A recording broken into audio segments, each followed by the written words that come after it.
Hi everyone, and welcome back to the first episode of Sports Hour this semester. Did you miss us? Because we missed you. So today, my name is Jen Polito. I am filling in for Matt Voles, who is our good friend and regular host, as Matt is at the Bills game tonight. Kickoff is just in a few minutes for that, so we will be able to provide you with some updates as that goes on, which is very exciting. And here to talk about a little bit more Bills with me is Double Dose of Jenna. We got Jenna Gorton right here. So Jenna, how are you feeling about everything? I'm feeling pretty good. The Bills are 2-0, which is amazing. It was a little rough start for that first one. So the first game for the Bills was the Bills versus the Ravens, which was Sunday night last couple of Sundays ago on September 7th, which was also the last home game in Highmark Stadium, which is really sad. Very sad. It's the end of an era for sure. But the final score, if you didn't catch it, it was 41-40 Bills. And so to recap what happened in the first quarter, Josh Allen threw a pass to Dalton Kincaid, and he ran 15 yards for a touchdown. So that started the game. And throughout the first two quarters, not really much was happening. That's what I would say. Yeah, not much for the Bills, that's for sure. But for the Ravens, Derrick Henry was a little bit of an annoying beast, I must say. See, for me, I actually kind of enjoyed that, as I have Derrick Henry on my fantasy team, so he got me a lot of points. But yeah, I mean, if we're talking about James Cook on the other side, he had a little bit of a lighter night. Wasn't really much of that. However, Josh Allen did end up having 394 passing yards, which we can definitely kind of get back to that fourth quarter. There were less than 4 minutes left. We were down 14 points, and I think we were talking about this beforehand, and I think a lot of Buffalo as well. We all kind of maybe stop tuning in or stop paying as much attention. I unfortunately, because I have an early class on Monday, so I unfortunately went to bed, and I woke up at midnight after the game ended, and I looked at my family, my sister, everyone was texting me, and they were like, we won! I was like, are you kidding me? I missed it. So to recap, in the fourth quarter, there was a 15-point deficit between the Bills and the Ravens. And it was not looking good. But then Josh Allen and the rest of the Bills team, they brought it back and got it to a 9-point deficit. And then Josh Allen threw a pass. It got deflected, and then Keon Coleman, he locked in, and he caught the ball for another touchdown. And then on the defensive side, there was a forced fumble by Ed Oliver, and Derrick Henry fumbled the ball, which was such a blessing. And then Allen threw another touchdown to make it 40-38. And then to end the game, we got a Matt Prater field goal, which he is the oldest Bill to ever put on the Bills jersey. And God bless him. I think he's got to be in his 40s or He's something, 41. Right?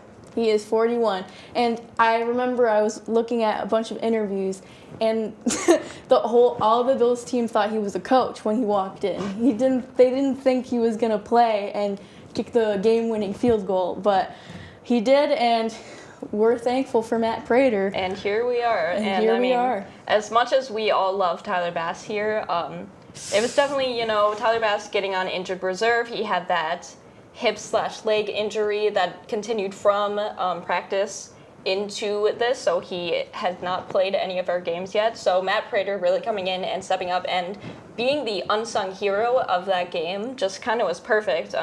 Another huge game was for wide receiver Keon Coleman. He's in his second year. kind He's of a on my fan fantasy favorite. team. Yes, fan favorite in Buffalo. He had 8 catches for 112 yards, which did include a touchdown in the comeback drive. And you mentioned the defense. The defense, I would say, it went super well, except, we did see Ed Oliver, one of our best defensive tackles, getting hurt. And kind of ironic, I guess, we had Matt Milano with a sack. However, in the second game, which we will talk about in just a few minutes, Matt Milano did end up going down, and he is now out and not playing tonight. So that's all that.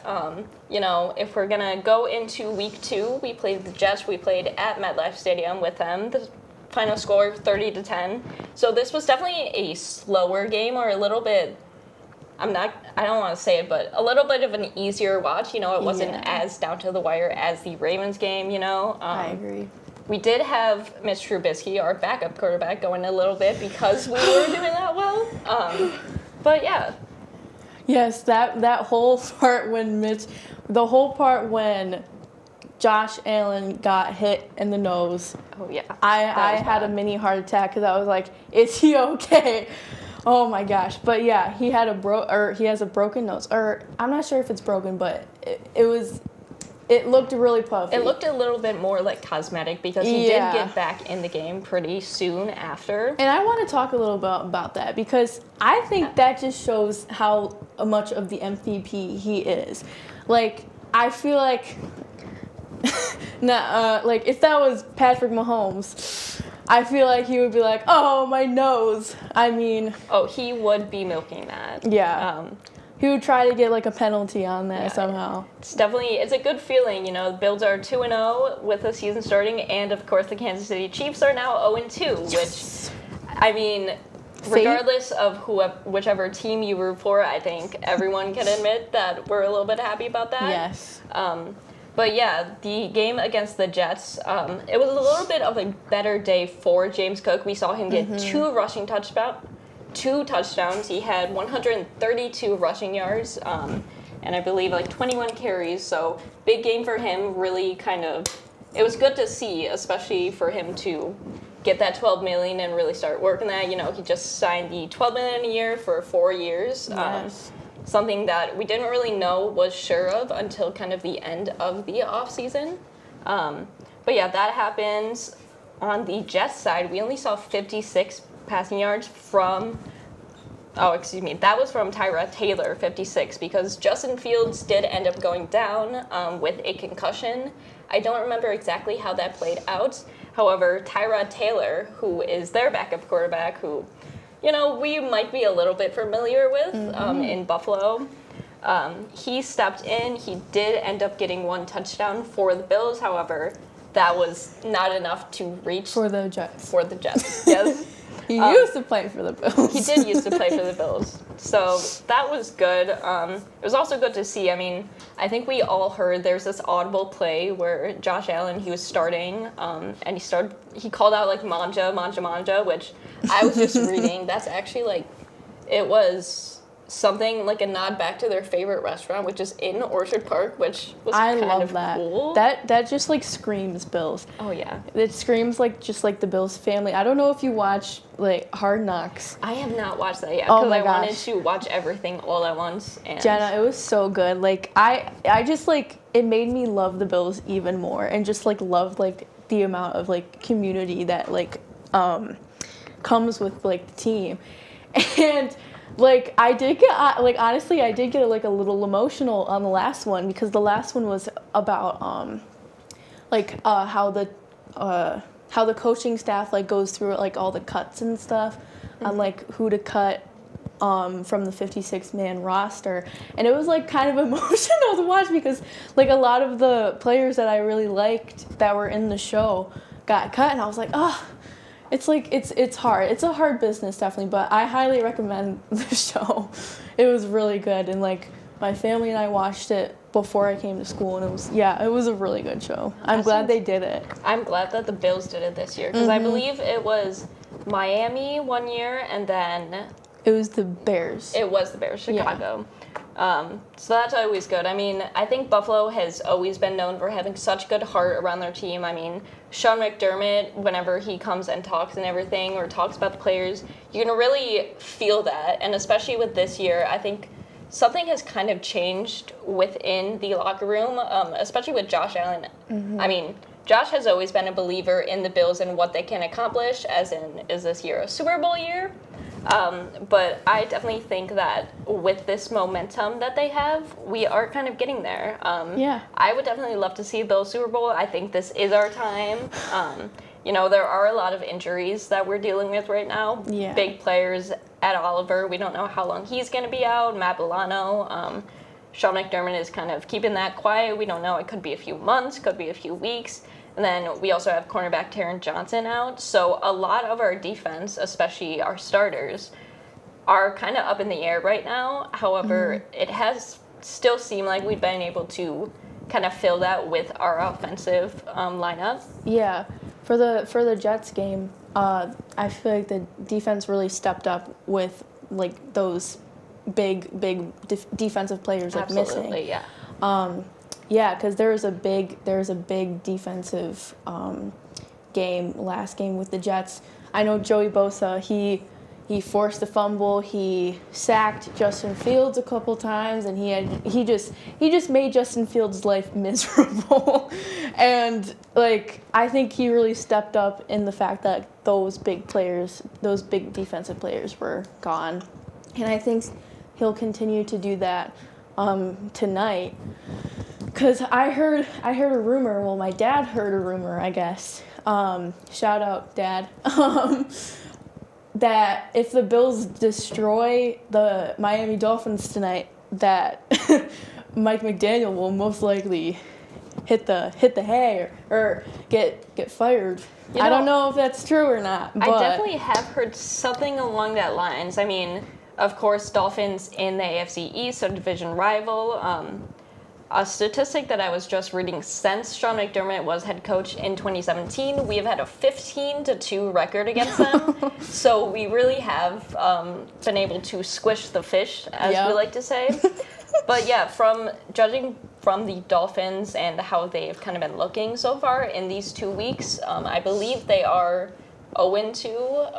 I'd have to double check that, but I've been hearing some complaints about Mike McDaniel, especially, and just his coaching style. You know, it was working for a while, and then we had Tua come out here with all these concussions and the CTE.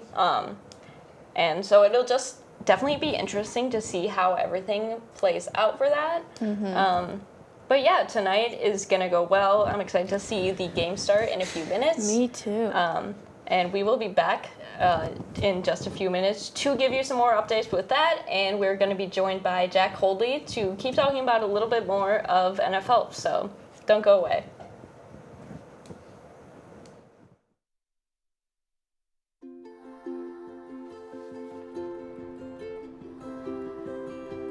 To Sofia and Gabriel, Miss Flores, my little flowers. Even though these old knees can't follow on your adventure to the forest today, these flowers represent my love, so you can take me with you wherever you go, near or far.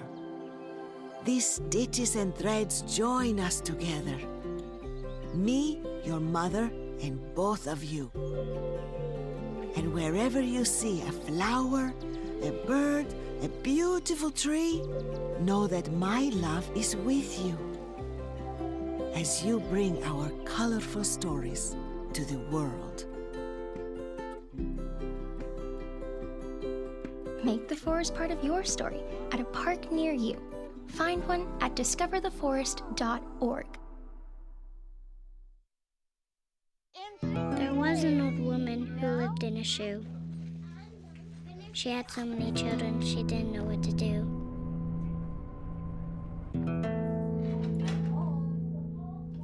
She gave them some broth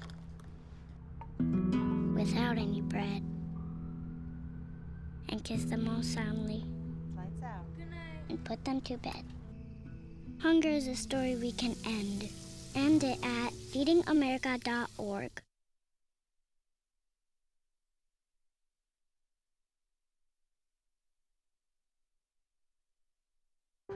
most of my family, they never graduated high school or even let alone go to college, so I'm trying to break that barrier. Every day after work, went straight to school, studied hard, and it paid off. I could not have done it alone. I see the future is really bright for me.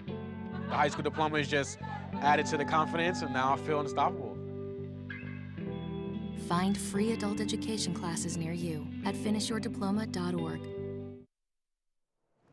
Welcome back to Sports Hour.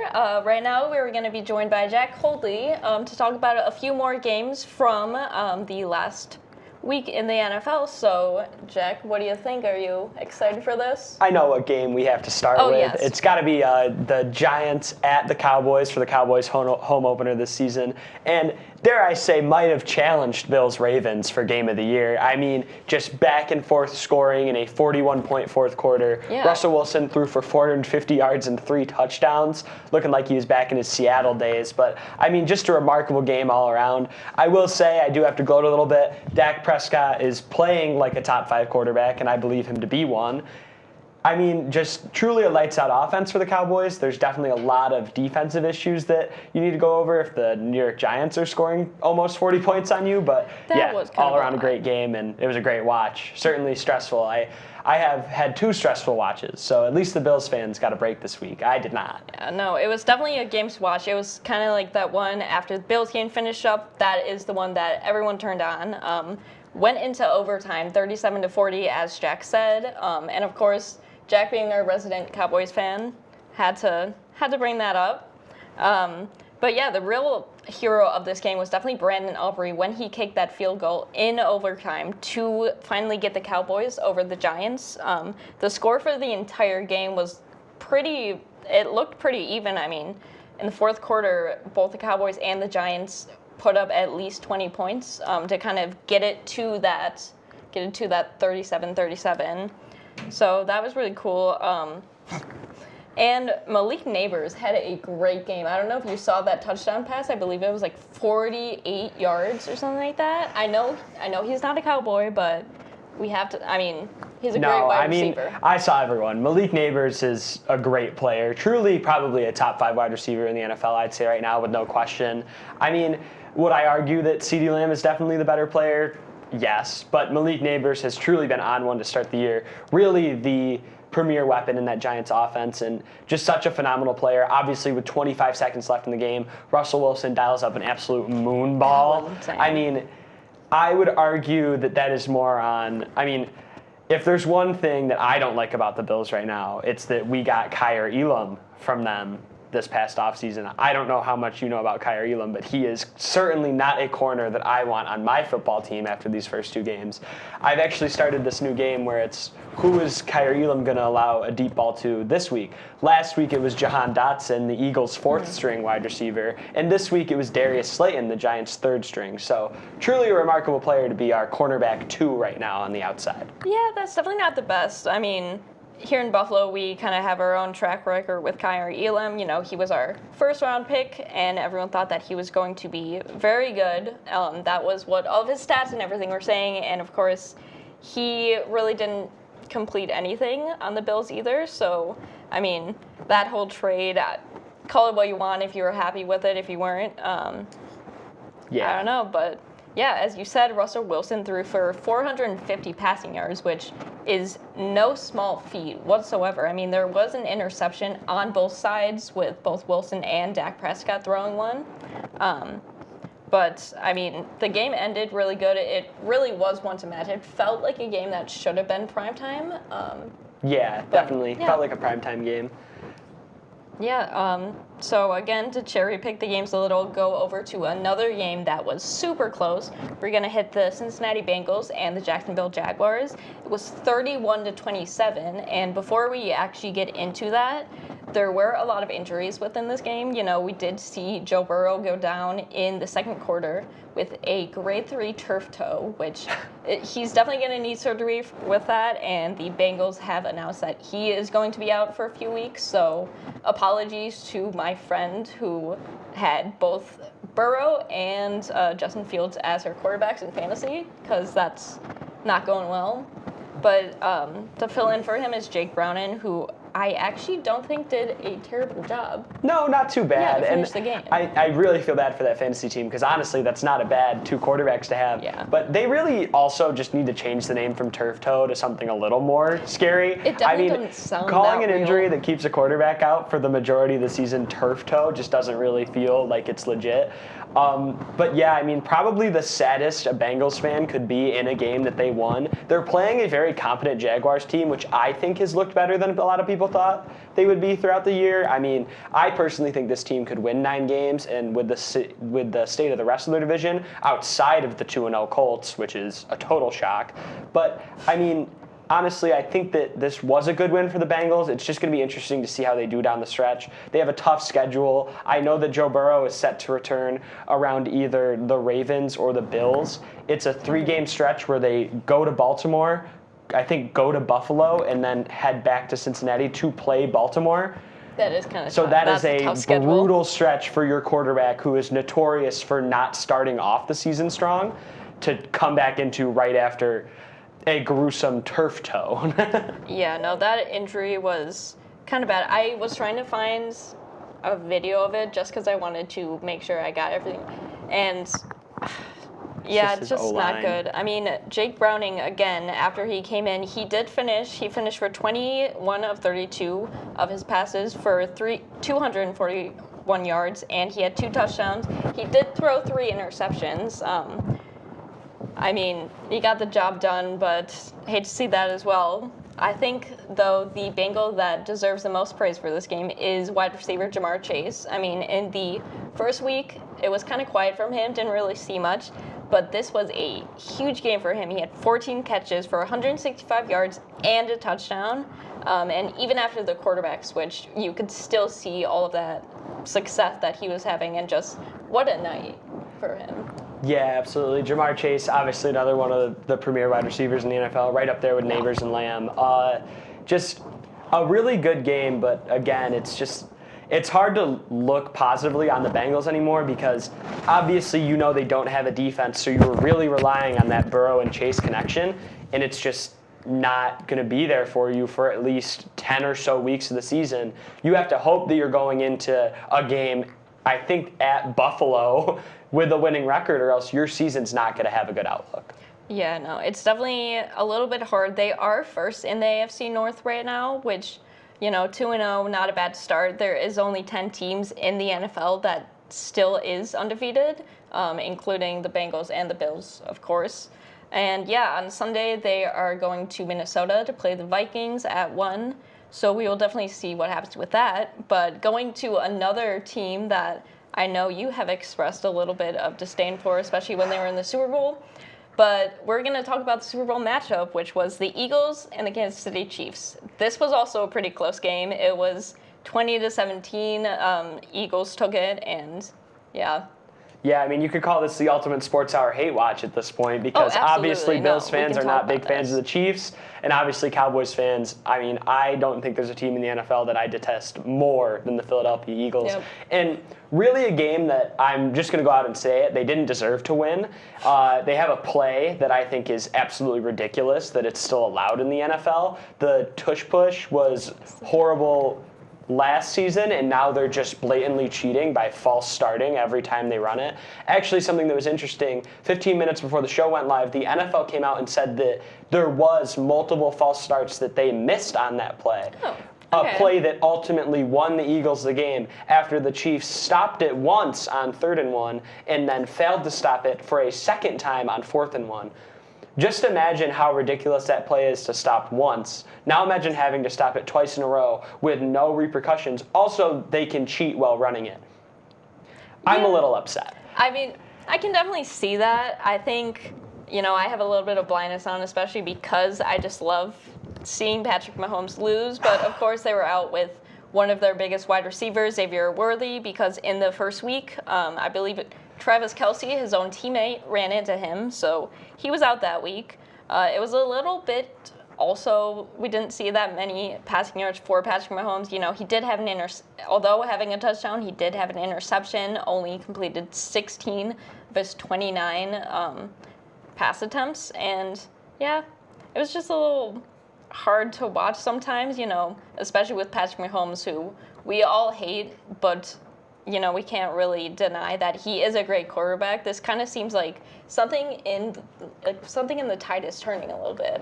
And my theory, especially coming after the Taylor Swift and the Travis Kelce engagement, my theory is that the Chiefs are either going to miss the playoffs this year or they're going to lose in the wild card round, which would force both Patrick Mahomes and Kelce to retire, claiming that they've just been in the league for so long. However, it is just because they're sore past losers. their primes. Yes. Yes. I guarantee I will be on the show in February talking about how they probably won the Super Bowl. And you know what? We will see. We'll check back on that when it happens. The other thing I'd like to know is that Jalen Hurts finished a game where he beat a Super Bowl caliber team. I say what you want about the Chiefs, 0-2, Super Bowl caliber, and he only threw for 100 passing yards. Yeah. I just can't believe that people have this idea that Jalen Hurts is in that top flight of quarterbacks in the NFL. And I know there's been a lot of Eagles hate so far from me, but I just have to get it out after that Week 1 loss. Jalen Hurts is not that good of a quarterback. He is surrounded by an elite wide receiver core. Absolutely. Probably the best player in the NFL, I mean, Saquon Barkley. Absolutely. And then in O-line that is always at the top of the NFL, it feels like you have players like Jason Kelce who leave and they're still at the top. So, I don't know, Jalen Hurts, need to see more out of him, especially for my fantasy team. I have A.J. Brown, so please throw to him. Yes, I have Devonta Smith, so that's good. Rough. But yeah, I mean, Saquon Barkley is just a beast of a player. He had 88 rushing yards, he had a touchdown, 22 carries. I mean, I believe his contract was like $26 million or something, highest paid running back. So it was really cool. But yeah, that kind of will take us to the end of this segment. Thank you for coming on, Jack. And next we're going to switch it up a little bit and talk about some NLL with Lily Hauer. So don't go anywhere.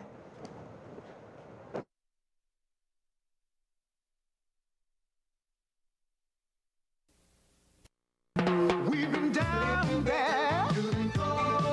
You gotta do the same. Post office. All you do is sign. So don't get nervous.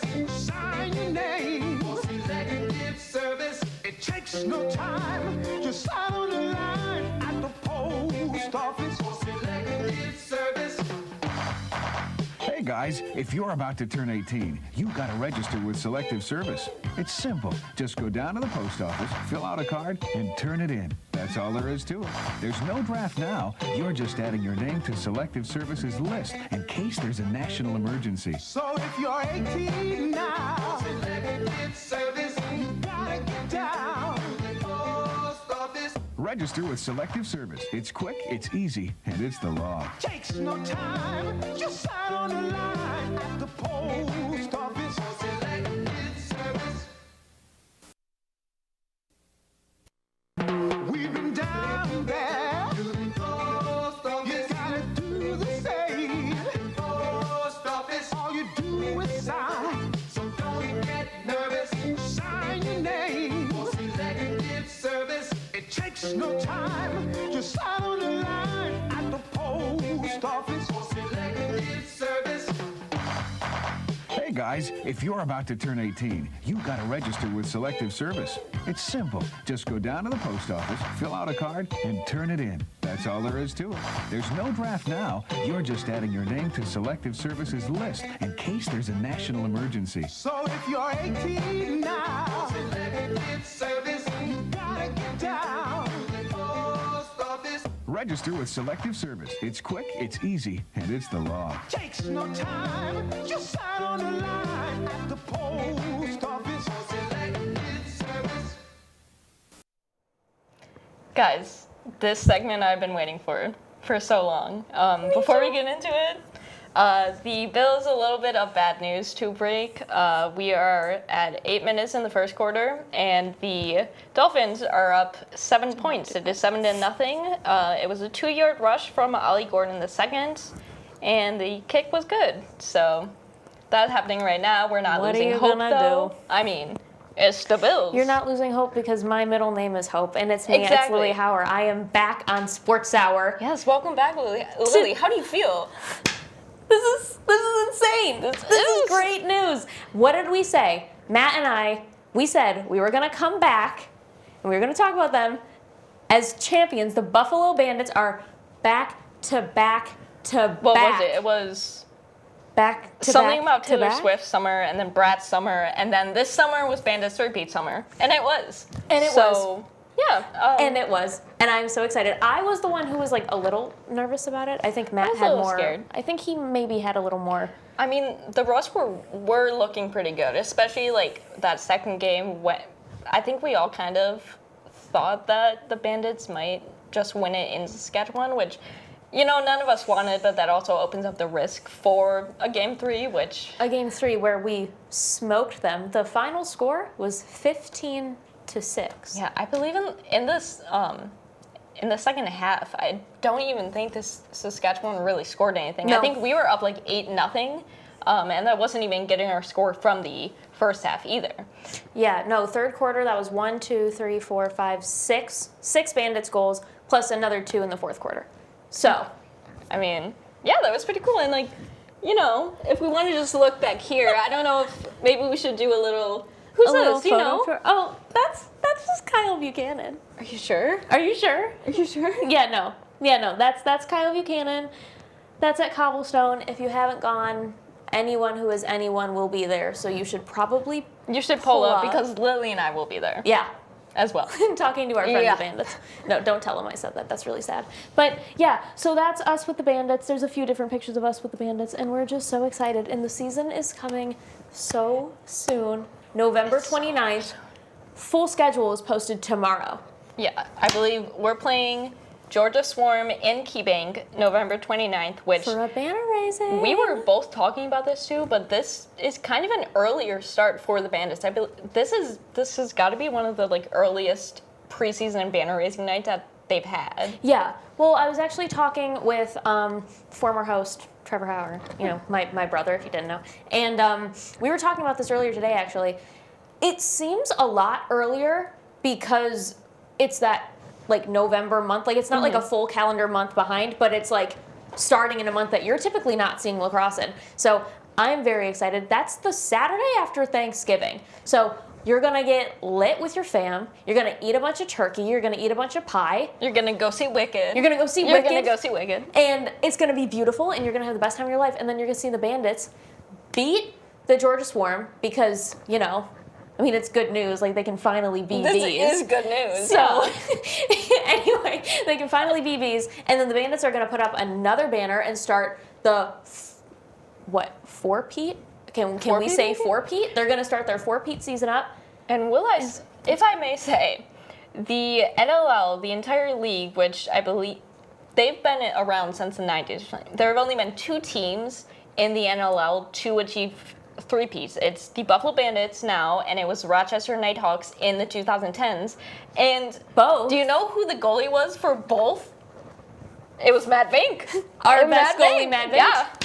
Matt Vink and maybe even Chris Cloutier. Oh, yeah. Dr. Nanticoke. Dakota Nanticoke. Yeah. And Dane Smith. Are you sure? Are you sure about that? This is brain rot. I'm so sorry, guys. But yeah, definitely a really, really, really, really, really exciting time. If you're not a Bandits fan yet, you should be. What are you doing? I am so beyond excited to watch the Bandits play The Rock this year because The Rock are back in Hamilton. Absolutely. The Rock. We've got a few switch ups here. A few teams moving around. The Firewolves are now in Ottawa. It's like Oshawa. It's somewhere in Ontario. It's like 3 hours from here. So if, you know, you and the fam want to take a little roadie, go watch the Bandits win on the road. It's always fun to be a Bandits fan in enemy territory. I'll tell you what, because I was there when the Firewolves were in Albany, and we watched the Bandits destroy them in Albany. Then the next day, we were at Game 2. Yeah. And it's just a beautiful time. One thing about the Bandits is they're going to win. So, of course. I don't know. I know that the draft was a little while ago. I didn't follow it as much as I should have. We've got what seems some young, talented guys. Yeah, I think our first round pick, which we, of course, had last because we're just that good. I don't remember his name exactly, but we did get a goalie because, I mean, Matt Vince, although he is a legend, and he is going to be in the Lacrosse Hall of Fame. He is nearing 40, or he is 40. So he did end up in August signing another one-year contract with the Bandits, but after that, his future is kind of uncertain. I mean, he has won his championships, 6 of them now. Yeah. So, I mean, he's also a teacher, so you have to factor all of that in, and it's definitely not, it's not crazy to say that maybe this is his last year, especially with us, as sad as it is to say, but I don't want to think about that. Don't say that. I'm not going to think about that. As Lily was saying, we do have a lot of shakeups within the league. I mean, the Firewolves moving to that place. Oshawa? I don't know. Yes. Correct me if I'm wrong, Yeah, but and then somewhere in Canada. Someone we are quite familiar with, we saw the Rochester Nighthawks. They're switching ownership. The Pagulas, who own the Bills and the Bandits and the Sabres, they sold the Rochester Nighthawk, and now they do have a rightful owner, the Seneca Nation, which I think is going to be I think it'll be good for them. It'll be fun to see everything and maybe go to a Rochester Nighthawks game. I love hating on the Nighthawks. One thing, I don't know if you guys have watched former episodes. Oh, I hate the Nighthawks. I hate them, except for Brad McCulley. He is Pookie. Oh my God, I miss him. Brad, come home. Buffalo misses you. But I would absolutely love to go watch the Bandits go beat the Nighthawks and have Brad be like, huh. They're like, oh my God, who's that? Who that in the back? Who that in the back? Yeah. No, I'm just, it feels like it's been so long since I've had like a sport like this for me to really like lock into. I like this. I like the Sabres. It's like I was like born into that. Like I like the Sabres. I don't really care about football. Whatever. I'll root for. I hope both teams have fun. But the Bandits. This is where like insufferable Lily comes out. So I fear for the rest of Sports Hour for when I get my hands on this silly show. I am insufferable in every sport, and to kind of go off that, the score is now 7-7. Dalton Kincaid just got a 20-yard pass. So now we have tied the score with 4 minutes left in the first, which is pretty cool. Anybody's game. Yeah, anybody's game. It's anybody's game. You know whose wasn't, though? Game 3 of the finals. So what a beautiful transition that was. What a beautiful game. So good. But we see Josh Byrne. He had 4 goals and 5 assists in Somebody this call game. 911. Shawty burning on the dance floor, you know. And maybe on the turf. Yeah, turn my swag on. Dan Smith with a hat trick. Yep. And 5 assists as well. And then Chris Cloutier did make a comeback after having an injury with a hat trick as well. However, the MVP of this game was none other than number 4, Ian McKay. I just love him. Yep, in the playoffs he had about like 16 goals, 8 assists, which very well deserved, if I may say myself. And something that I don't think you would really expect from Ian McKay. Like, he is a great player, but like he popped off in the final. I shouldn't say you wouldn't expect it, but like I think if your brain is going to go to a player that's going to pull some stats out like that, Josh Byrne, Dane Smith, Chase Fraser, who, by the way, has not signed back with the Bandits yet. Chase, this is our actual like plea. We are begging you, sign with the Buffalo Bandits. I don't think Kyle Buchanan has either. Cheers, girls. This looks like the face of someone who needs to sign with the Bandits. I mean, did you see that party that like all of his family and like his little kids threw for him after winning? He needs to be in Buffalo. Yeah, I have to agree. Do it for, if you're not going to do it for anyone, do it for my dad, who loves Kyle Buchanan. Do it for Brian. Do it for Brian. And even people like Nick Weiss, oh my God. I'm like, I don't have a bad thing to say about him. Everybody pulled their weight in the finals, and it was looking a little scary towards the end of the season for me. Yeah, I mean, with a team that already has so much star power, I mean, I really don't think I can name a player on this team besides maybe a rookie that is not phenomenal in every single way, especially with the coaching that they have from John Tavares, because like the GOAT. It's Johnny who? Johnny who? Johnny who? Literally, I may be wrong, but I think it's either him or Dane Smith. I think they're the ones who are leading like the league in all-time history. I think of, this like, year goals. Dane Smith like surpassed him. Which is just insane. We might see Dane Smith in the rafters in KeyBank Center one day. Better. And there would be one more than the Sabres, but we're not going to talk about them yet. Wait a few episodes. We're not going to talk about them yet. We'll have our little moment of peace where we're just kind of basking in the glory that the Bandits are almost back. And the Sabres are not yet. And if there's not a little bit of peace there for you, a little peace of mind. Yeah, that would definitely be good. Yeah. But going back to the draft, this was just a huge game for a huge draft for goaltenders. I mean, there were 6 selected. Of course, we had our first with the first 14th overall pick in the first round, and then there was more. The guy that we did end up picking, he was goaltender of the year in his league after going 15-8-0, which is pretty cool. It was like 7.51 goals against average, so I'm excited to see what happens. I mean, of course, Matt Vince is going to be a blow if we ever do lose him. God forbid we don't. He needs to be immortal. He needs to be the immortal. Immortal. I'm nervous to see a new, league full of really talented new goaltenders, because I think once you learn the tricks and the trade of scoring on some of these people, we got it in the bag. But these new people who might give us a run for our money, that scares me. It's always easier to score on Nick Grosso. I hate that man. We don't have time to talk about We that. don't have any time left, and if we keep going, we're going to be here all night. But yeah, thank you so much, Ali, for coming on. It's always so a treat. fun. After this, we're going to be talking some Formula One with Sam, so don't go anywhere, and we'll be right back. Stay right here.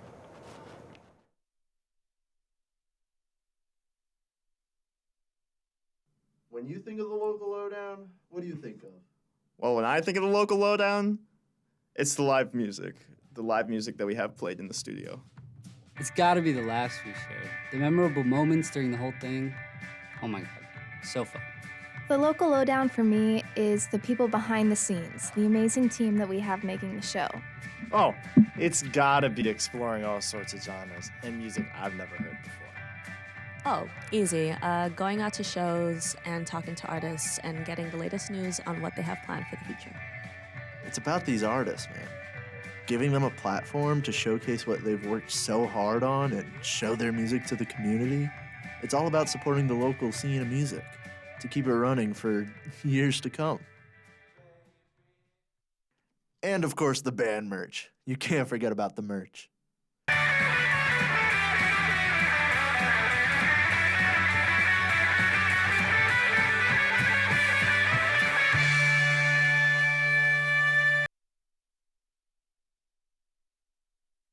Most of my family, they never graduated high school or even let alone go to college, so I'm trying to break that barrier.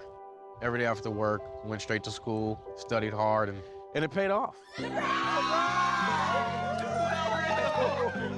I could not have done it alone. I see the future is really bright for me. The high school diploma is just added to the confidence, and now I feel unstoppable. Find free adult education classes near you at finishyourdiploma.org.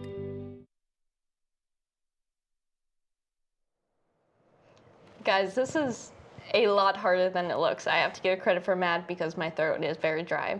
But anyway, welcome back to Sports Hour. Right now, we're going to talk some Formula One with Sam Fox. So thank you, Sam, for being here. Yes, thank you for having me back. Gotta be real.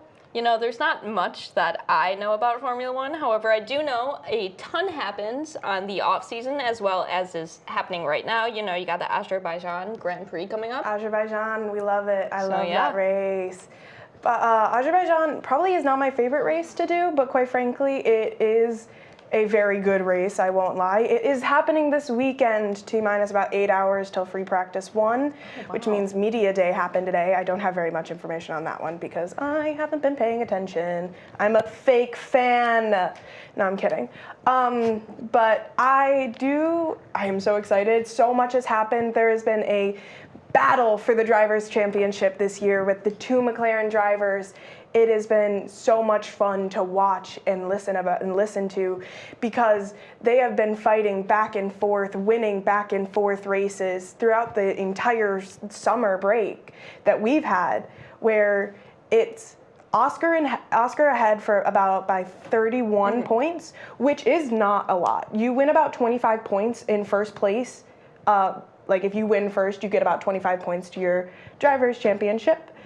I think first is 21, so it's not a huge margin. If Oscar were to get out of get DNF'd from a race, say Azerbaijan, and Lando got first, that gap would be basically nothing at that point.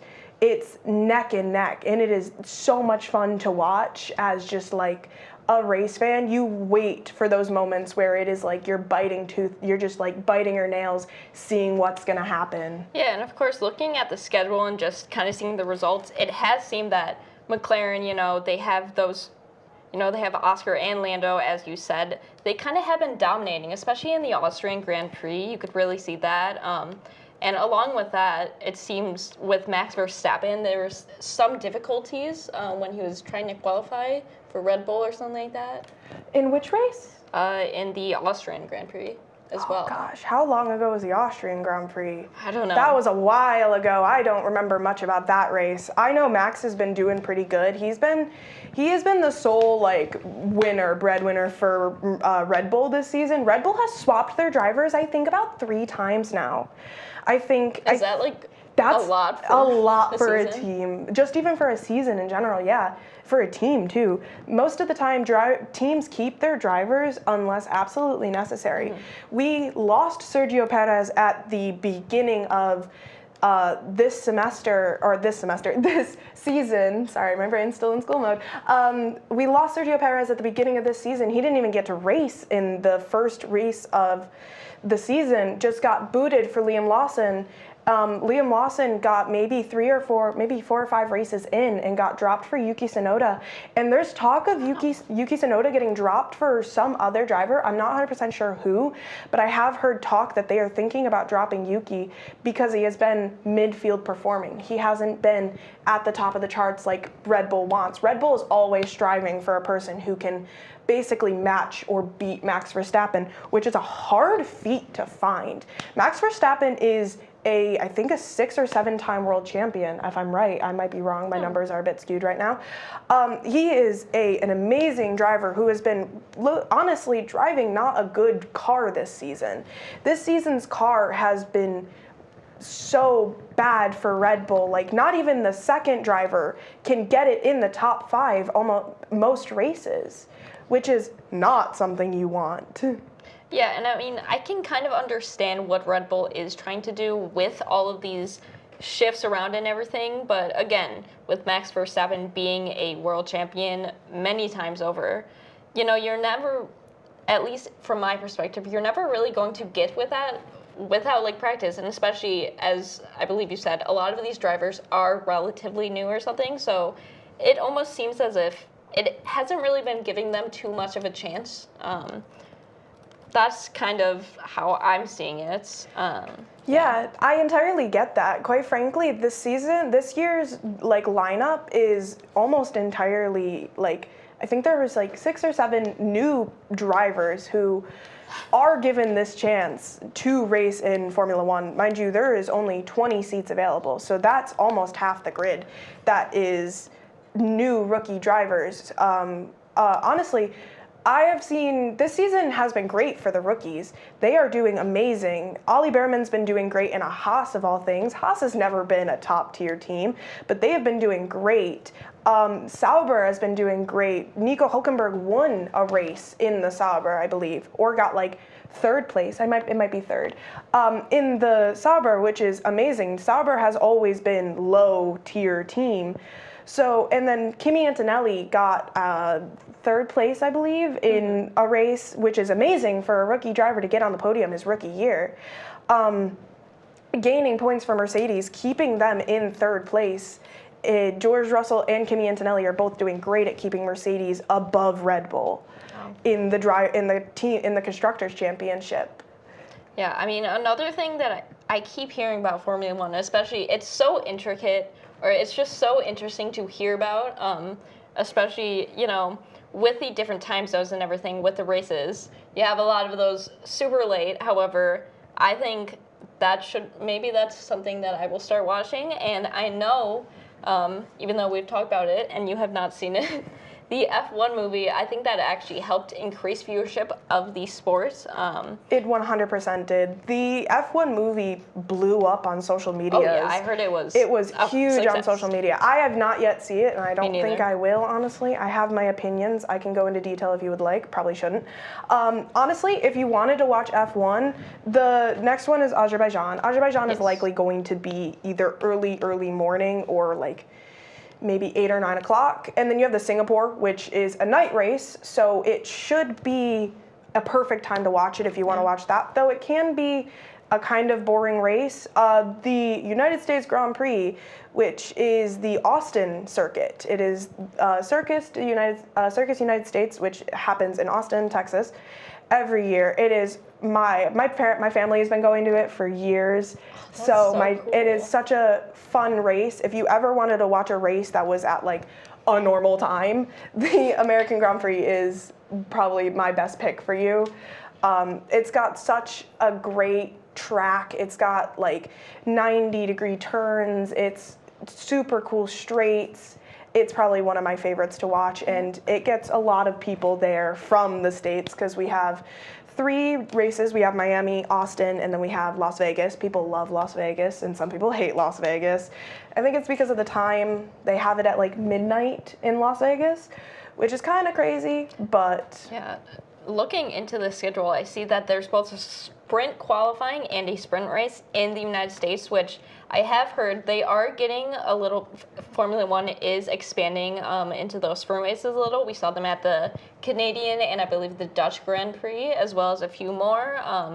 And yeah, can you just tell me a little bit about the sprint races?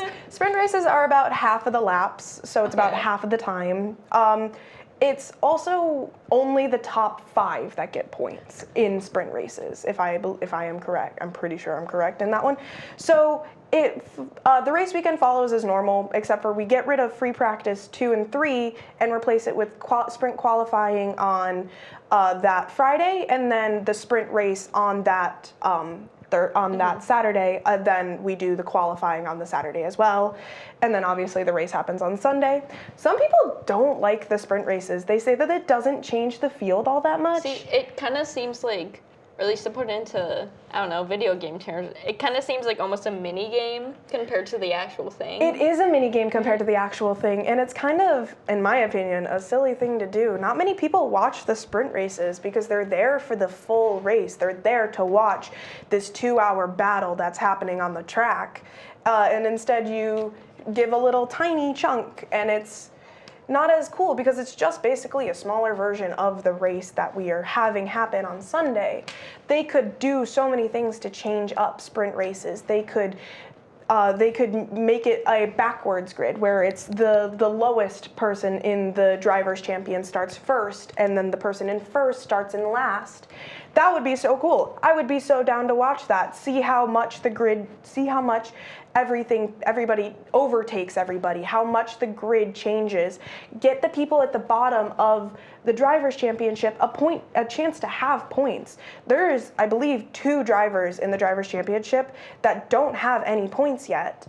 And that's not obviously something you want for your drivers in the championship. Absolutely. Yeah. It's, oh, poor Alpine. I just looked. Alpine has no points at all. No drivers, no team points. Oh, that is not a good year for Alpine, quite frankly. Yeah, and I mean, looking at the schedule now, I don't think I realize this. I do know that the F1 season is very, it's pretty long or something, but yeah, after Azerbaijan, which of course is just happening right about in this weekend, there's Singapore, United States, Mexico, Brazil, Las Vegas, Qatar, and then it ends in Abu Dhabi. So I did not realize how many races there were going to be.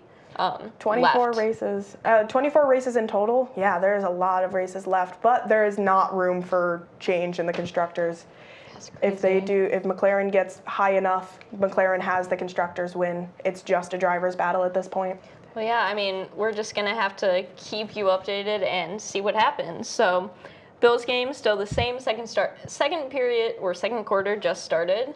Thank you, Sam, for coming on with me. Yeah. And with that is going to do it for our first episode of this semester of Sports Hour. Thank you everyone at home for watching, and we hope you have a wonderful night, and go Bills.